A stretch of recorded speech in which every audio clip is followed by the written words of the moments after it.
What's up guys, welcome to Veldora-kun. From our previous episode, we have Rimuru promoting his nation to the Holy Knights. If you haven't watched the previous episodes, I will put the link in the description below. Just a quick warning, these videos contain spoilers from the light novel. I also want to share to you my YouTube membership, Veldora's Loyal Knights.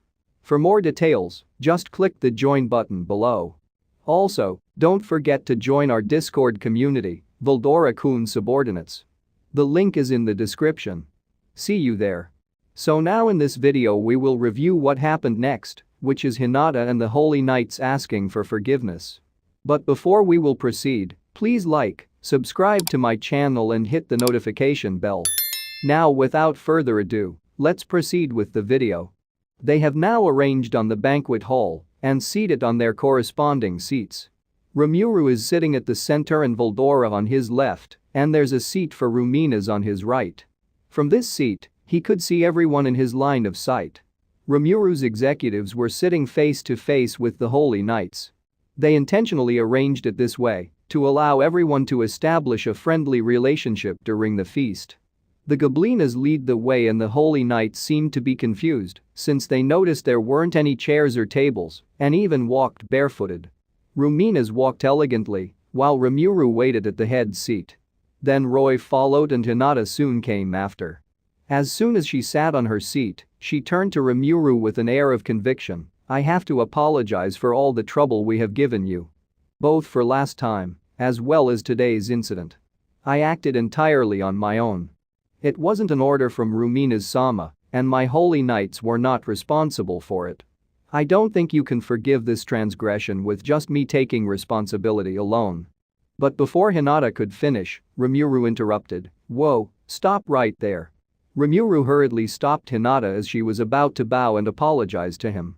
Rimuru thinks that he has already disregarded what happened the other day, and everything that happened today was a misunderstanding. After all, the ones responsible were the 7 Celestials, and Rumina's has already executed them. He didn't personally intend to hold anyone further accountable for the problem regarding the Pharma's kingdom, since Diablo had already dealt with it. But when Rimuru stopped Hinata, something caught his eyes, a magnificent view in front of him. He didn't intend to look at them. He thinks that could it be the godly power of Wisdom King Raphael? And Raphael answered, "Answer, no." Rimuru thinks that the tone of Raphael's reply sounds so cold. Anyways, Rimuru's desire is flooding non-stop and thinks that men are creatures that will never forget their adventurous spirit. The destructive power of it was astounding. Freshly bathed woman in yukatas, now that's the best combo. Plus a factor was added since Hinata is the one using it. Shuna asked, "Rimuru-sama, where are you looking?" She then gave Rimuru a sweet smile. Her voice was gentle indeed, yet it sent shivers down Rimuru's spine. He replied, "Nothing. I'm not looking at anything in particular." He then tried to cover himself. "By the way, Hinata, if that's misunderstanding all cleared up, it's fine. At least, if you could give up your prejudice towards monsters, that would be great." Hinata appeared lost for a moment and showed a momentary expression of hesitation before wordlessly nodding. Rimuru thinks he's asking a lot. Being a monster was no different from being a dangerous convict holding a gun. It would be counterproductive if the public were to briefly believe that monsters were harmless, only to end up getting harmed by said monsters. Maybe they could communicate with humans, but there was no guarantee that they could understand each other. But this town could make it work. Because the monsters all had faith in Rimuru's words, they wished to be friendly and coexist with humans. That said, however, Shion and the Yamagiri were once killed by humans. Rimuru responds, I understand it's difficult to give out trust so easily since there's no way to know what your opponents are thinking. And I guess some monsters can be a lot slyer and more convincing than others. If you're a defender of mankind, you cannot afford to be so easily fooled by monsters." And Hinata agrees, "I agree. Conversation is the first step to common understanding, but it is also a dangerous transaction. You run the risk of making commitments that bind you, heart and soul." Where Rimuru replies, "Yeah, I bet. But if you can at least not declare that all monsters are evil, we're totally fine with that.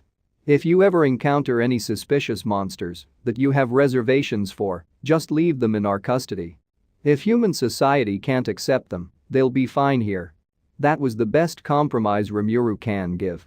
Their town would take in questionable monsters since the residents here wouldn't get shocked at unexpected situations that easily. Here in town, they could at least be sure the monster wouldn't cause any trouble. Rimuru said, "All right. It won't be easy to change everyone's mind immediately, but I will ban the rule that allows people to deem monsters as evil and execute them without due process. Is that okay, Rumina's-sama?" Where Rumina's agreed, "I care not for such trivial matters. But don't raise anyone's suspicion towards his or her faith in me." And he answers, "Very well. I'll have it as the #1 priority for everyone to keep in mind." Rumina's seemed to also have accepted it.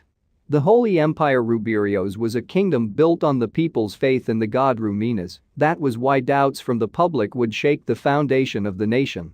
The Western Saints' Church was a religion with significant influence on the Western nations, so it would only be natural for Hinata to proceed with caution.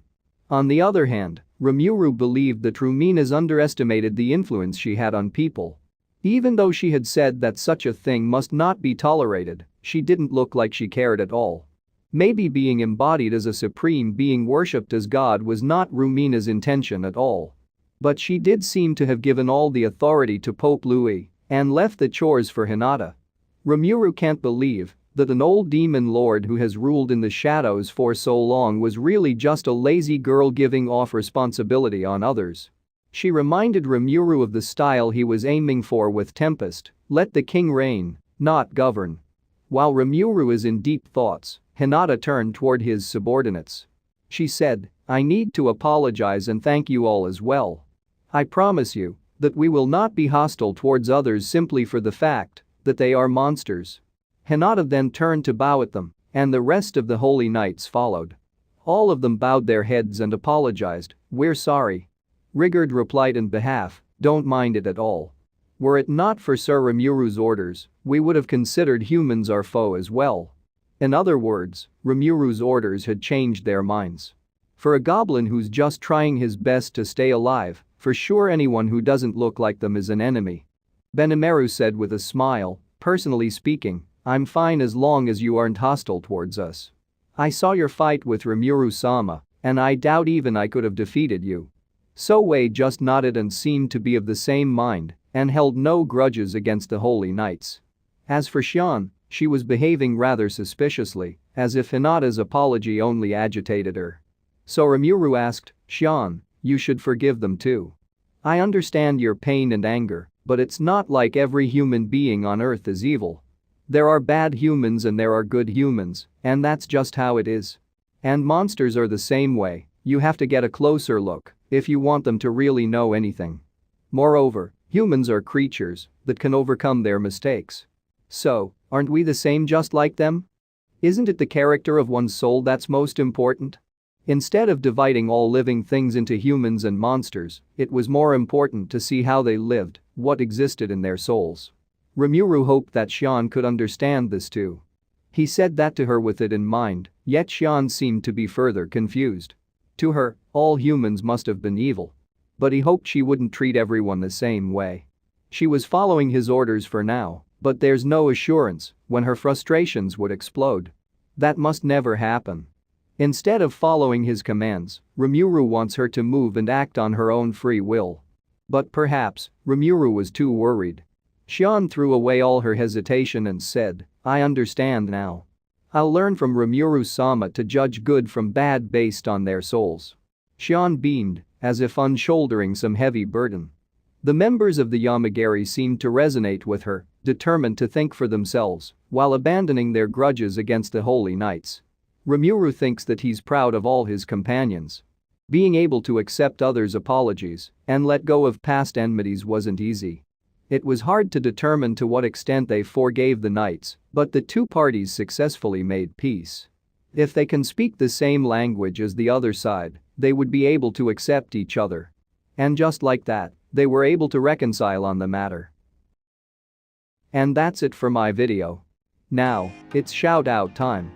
Thank you to my members who rejoined Veldora's loyal knights. Thank you Brad Young. And thank you Saranath.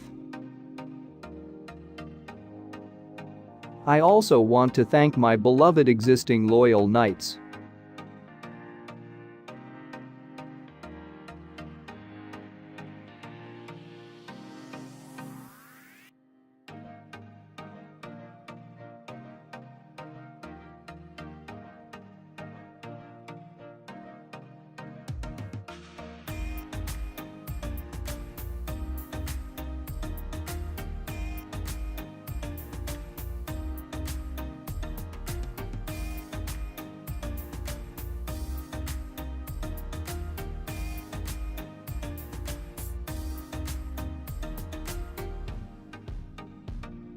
Next, I want to give a shout out to my Discord boosters. Thanks to the following for boosting the server.